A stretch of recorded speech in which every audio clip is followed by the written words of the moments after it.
தந்தைக்கு எல்லாம் தெரியும். நீங்கள் திருமண கடையில் என்னை பற்றி திட்டிக்கிட்டு இருக்கீங்கன்னு அந்த அப்பாவுக்கு தெரியும். தந்தைகள் இதை பற்றி கவலைப்பட்டதே கிடையாது. அம்மாக்களை போல அப்பாக்கள் தங்களுடைய தியாகங்களை அவர்களிடம் சொன்னதே கிடையாது. This is a age. நீங்கள் அப்பாவெல்லாம் எதிரின்னு நினைக்கக்கூடிய காலகட்டம் இதுதான். அதனால அப்பா மேலே அவ்வளோ கோவம் வரும். அப்பா அப்படியே இவன் திட்ட ஆரம்பிச்சானா அவனு திட்டம், எங்கள் அப்பா அப்படி தான், உங்கள் அப்பா அப்படி தானே அப்படிம்பார். ஒரு ஆண் பிள்ளைக்கு 100 ரூபாய் காசு தரதுக்கு ஒரு தந்தை யோசிப்பதன் பின்னால் தன் குடும்பத்தை பற்றி இவர் நினைக்கிறார் என்பது உங்களுக்கு தெரியவே தெரியாது. அம்மாக்கள் அதை சொல்ல மாட்டாங்க. நாளைக்கு பின்னைக்கு என்னுடைய மனைவி, என்னுடைய பிள்ளைகளை, என்னுடைய உறவுகளை, இந்த சமூகத்தை காப்பாற்ற பொறுப்புள்ளவன் அவன் தான்.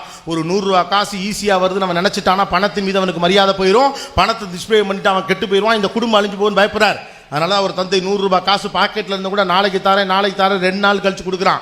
நீங்கள் திட்டுவீங்கலாம் அவருக்கு தெரியும். என் பிள்ளை என்னை எதிரியாக நினைச்சாலும் பரவாயில்ல, எதிரியாக நினச்சி எதிர்காலத்தில் என்னை காப்பாற்றாட்டியும் பரவாயில்ல, என்னை திருமண டீ கடையில் உட்காந்து திட்டினாலும் பரவாயில்ல, என் பிள்ளை நல்லா இருந்தால் மட்டும் போது நினைக்கிற அற்புதமான மனசு அப்பாவின் மனசு.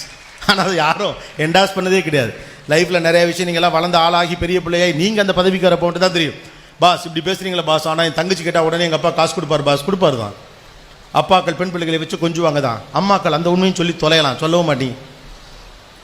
நாளைக்கு கல்யாணம் பண்ணி இன்னொரு இடத்துக்கு போகிற பிள்ளை போகிற இடத்துல எப்படி இருப்பாலோ தெரியாது. இருக்க வரைக்கும் என் மகளை நான் ராசாத்தி மாதிரி வச்சுக்கிறேன் அப்படின்னு ஒரு அப்பா நினைக்கிறான். இதில் என்ன தப்பு இருக்குது? இந்த உண்மையை அம்மாக்கள் சொல்லிட்டீங்கன்னா அதனால தான் அப்பா அப்படி பண்ணுறாரு விடுங்கடா அப்படின்னா முடிஞ்சு போச்சு.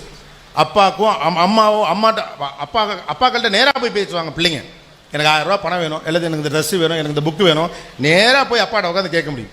ஆனால் அம்மாங்கிற ஒரு இடையில் ஒரு ஆளை வச்சு தான் ஆண் பிள்ளையால் அப்பாட்ட போக முடியுங்கிற நிலைமையை இன்னமும் நீங்கள் வச்சுருந்தீங்கன்னா இந்த வாழ்க்கை நல்லா இருக்கு. ஆண் பிள்ளைகளுக்கும் அப்பாக்களுக்கு ஒரு நெருக்கம் வேணும். அவன் தான் வெளிப்படையாக நிறைய விஷயத்த பிள்ளைகள்கிட்ட பேச முடியும். அம்மாக்கள் கண்ணில் பசங்க செல்லத்தில் ஏமாத்திடுவானுங்க, அப்பாக்களை பசங்களால் ஏமாற்ற முடியாது. ஏன்னா ஆணுக்கு இன்னொரு ஆணை நல்லா தெரியும். தம்பி இந்த தப்பு நீ பண்ணிட்டு இருக்கேன்னு சட்டையை பிடிச்சி கோத்துருவார். நீங்கள் ஆண் பிள்ளைகளையும் அப்பாக்களையும் பிரிக்காதீர்கள். இங்கே நடந்து கொடுக்கக்கூடிய பல்வேறு பிரச்சனைகளுக்கு ஆண் பிள்ளைகளையும் அப்பாக்களையும் பிரித்து வைப்பதும் கூட ஒரு காரணம் தான். பையனை தன்னுடைய கண்காணிப்பில் வச்சிருக்கக்கூடிய அப்பாவுக்கு ஒரு பையன் இப்படி நடந்துக்கிறானா என்ன பண்ணுறான்னு அவரால் கண்டுபிடிச்ச முடியும். டக்குன்னு சட்டையை பிடிச்சி தம்பி இது தப்புடா, இது செய்யாதுன்னு சொல்லிடுவார். அம்மாக்கள் லேசாக பையன் முகம் சுருங்கினாலே கண்ணு வாடுனாலே ஐயோ நாளைக்கு என்னை வச்சு காப்பாற்ற பொருள் அழுகாதுன்னு அநியாயத்துக்கு செல்லம் கொடுக்காதீங்க. ரைட்டு தானே? அது நல்லது இல்லை. நாளைக்கு இப்படி ஒரு பொண்ணு எந்திரிச்சு கேள்வி கேட்பாலே, அதுக்கு எப்படி பதில் சொல்ல போகிறீங்க? இந்த ஊருக்கு நான் நிம்மதியாக வெளியில் போக முடியாது, அந்த பொம்பளை பிள்ளைங்களாம் எந்திரிச்சு கேட்குது, அதுக்கு எப்படி பதில் சொல்லுவீங்க? நாளைக்கு பண்ணுற எல்லாத்தையும் நாமளே பண்ணிவிட்டு அப்புறம் நாளைக்கு பிரச்சனை வர்றப்ப மட்டும் பேசிகிட்டு இருக்கிறதுல கிடையாது. எல்லா இடத்துலையும் நல்லவன் இருக்கிறான், கெட்டவன் இருக்கிறான். ஒரு பாதுகாப்பான சமூகத்தை உருவாக்கவும் பெண்ணை பாதுகாப்பதான் ஆணின் பொறுப்பு என்றும் உங்கள் பிள்ளைகளுக்கு சொல்லுங்கள். இன்னைக்கு உன் அப்பா உன் தங்கச்சியை எப்படி பார்த்துக்கிறாரோ அது மாதிரி நீ சாகிற வரைக்கும் உன் தங்கச்சியை பார்த்துக்கணும்டா, அது உன் பொறுப்புடான்னு சொல்லுங்க அண்ணங்காரன்ட்ட. அதை விட்டுவிட்டு அவன் போயிடுவாடா நாளைக்கு நான் தான் உனக்கு இருக்கேன்னு சொல்லாது. இந்த என்ன அரசியல்? உலகத்தின் உலக அரசியலை விடலாம் பெரிய அரசியல் அம்மாக்களின் அடிப்படை அரசியல். Don't do this. இது ஏதோ சின்ன வேலையை நினச்சிட்டு இருக்கீங்க. இது வேற ஒரு மனநிலை உருவாக்குது.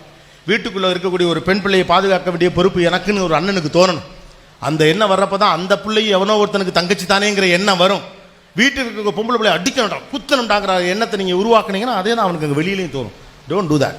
நான் சுற்றி நிறைய விஷயங்கள் தேடி பேசிட்டு வந்திருக்கேன்னு நினைக்கிறேன். காரணம் நான் சில விஷயங்கள் பேசணும் வந்தேன், நீங்கள் சில விஷயம் எங்கிட்ட சொன்னீங்க.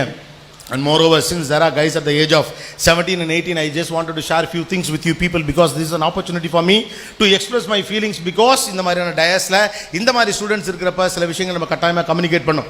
அதனால் அங்கொன்றும் இங்கொன்றுமாக பல்வேறு இடங்களில் பல்வேறு தலைப்புகளை நான் தொட்டு வந்த மாதிரி எனக்கு தோணுது. இருந்தாலும் மறுபடியும் 4-5 முக்கியமான விஷயங்களை உங்கள்கிட்ட நான் சொல்லிடுறேன். பாயிண்ட் நம்பர் 1, ஒரு பிரச்சனைக்கு தீர்வு என்பது அந்த பிரச்சனை வருகிற போது மட்டும் வெளியே பேசுவது கிடையாது. அந்த பிரச்சனை எப்பொழுதுமே வராமல் இருப்பதற்கான சமூகத்தை உருவாக்க வேண்டிய பொறுப்பு உங்களிடம் தான் இருக்கிறது. ஆகவே படித்தவர்கள் அரசியல் என்றால் என்ன என்பதை புரிந்து கொள்ளுங்கள். பிரச்சனைகள் வருகிற போது நேராக களத்தில் போய் நில்லுங்கள். 2வது முக்கியமான விஷயம், ஆண் பிள்ளைகளையும் பெண் பிள்ளைகளையும் வேறு பிள்ளைகளாக வளர்க்காதீர்கள். ஒரு ஆண் பிள்ளை பெண் பிள்ளையை பேணி காக்க வேண்டியவருடைய பொறுப்பு என்று ஒரு ஆண் பிள்ளைக்கும் சொல்லுங்கள். பெண்ணை பிண்டமாக பார்க்கிறவனை ஒதுக்கி வையுங்கள். அழகின் பொருட்டு உங்களை ஆராதிப்பவனை தள்ளி வையுங்கள். அறிவின் பொருட்டு உங்களை மதிக்கிறவனை பக்கத்தில் வையுங்கள். 3வது முக்கியமான விஷயம், உலகத்துடைய சர்வதேச அரசியலை புரிந்து கொள்ளுங்கள். விவசாயம் உங்களுக்கு காக்கப்பட வேண்டும் என்றால் உலகத்தினுடைய எல்லா நாடுகளும் விதை உள்ளிட்ட பல்வேறு விஷயங்களை கையில் வைத்திருப்பதை உணர்ந்து கொள்ளுங்கள். இங்கே இருக்கக்கூடிய விவசாயிக்கு நீங்கள் பொண்ணு கொடுக்கணும், விவசாயியை ரெஸ்பெக்ட் பண்ணணும். வாட்ஸ்அப்பில் கிரீன் டிபி வைக்கிறது மூலமாக ஒரு விவசாயத்தை காப்பாற்ற முடியாங்கிற யதார்த்தத்தை புரிந்து கொள்ளுங்கள். 4வது, வெறும் இமோஷனலாக மட்டும் இருக்காதீங்க. நீங்களாம் இன்றைக்கி க்ரோன் அடல்ட், வாழ்க்கையில் அடுத்தடுத்து பெரிய கமிட்மெண்ட்டை சந்திக்க போகிறீங்க. இந்த சமூகத்துக்கு தேவையான விஷயங்களை செய்ய போவது நீங்கள் தான். அதனால் அந்த பொறுப்புணர்வோடு இந்த சமூகத்தை அணுகுங்கள். நீங்கள் சின்ன பிள்ளை இல்லைங்கிறத புரிஞ்சுக்கோங்க. 5வது முக்கியமான விஷயம், நீங்கள் மெஷினோட போட்டி போட போகிற ஒரு மிகப்பெரிய இடத்துக்கு வந்திருக்கீங்க. அப்போ கலெக்டிவ்லி ஒன்றா இருக்கணும். நாமெல்லாம் ஒன்றா இருக்க மாட்டோங்கிற நம்பிக்கையில் தான் உலக நாடுகள் நம்மளை பிரித்து வைக்கிறானுங்க. உள்ளூர்காரனு பிரித்து வைக்கிறான். எப்போ நீங்கள் ஒன்றா சேர்ந்து நிற்கிறீங்களோ அன்றைக்கி நானாகவே நம்ம மேலே வந்துடுவோம், பிரச்சனைகளுக்கு தீர்வு சொல்லிடுவோம். 6வது முக்கியமான விஷயம், தப்பு நடந்தால் நேராக போய் தட்டி கேளுங்க. ஜஸ்ட் வாய்ஸை மட்டும் ரைஸ் பண்ணிவிட்டு பின்னால் போயிட்டு புலம்பக்கூடிய ஒரு ஆளாக உங்களை உட்காராதீங்க. எல்லாருக்கும் சாப்பாடு போடக்கூடிய, எல்லாரையும் வளர்த்திருக்கக்கூடிய இடத்தை நோக்கி நாம் மகர வேண்டிய மிகப்பெரிய பொறுப்பு இருக்கிறது என்பதை உணர்ந்து கொள்ளுங்கள். நீங்கள் தான் இந்த உலகத்துடைய பெருமாற்றங்களை செய்ய போகிறவர்களோட தன்னம்பிக்கை. ஒரு லீடர் போல போங்க, ஒரு ஸ்டூடெண்ட் போல இருக்காதீங்க. உங்கள் அறிவு சந்தைக்கானதா, இந்த சமூகத்திற்கானதா என்பதை தீர்மானியுங்கள். மாற்றத்தை உங்களால் செய்ய முடியும் என்று நான் உங்களை நம்புவதைப் போலவே நீங்களும் நம்புங்கள். This is just 10 points. I just wanted to share with people. சந்தன காற்று நம் ஜன்னலில் வீசட்டும், சரித்திரம் நாளை நம் சாதனை பேசட்டும். நன்றி, வணக்கம்.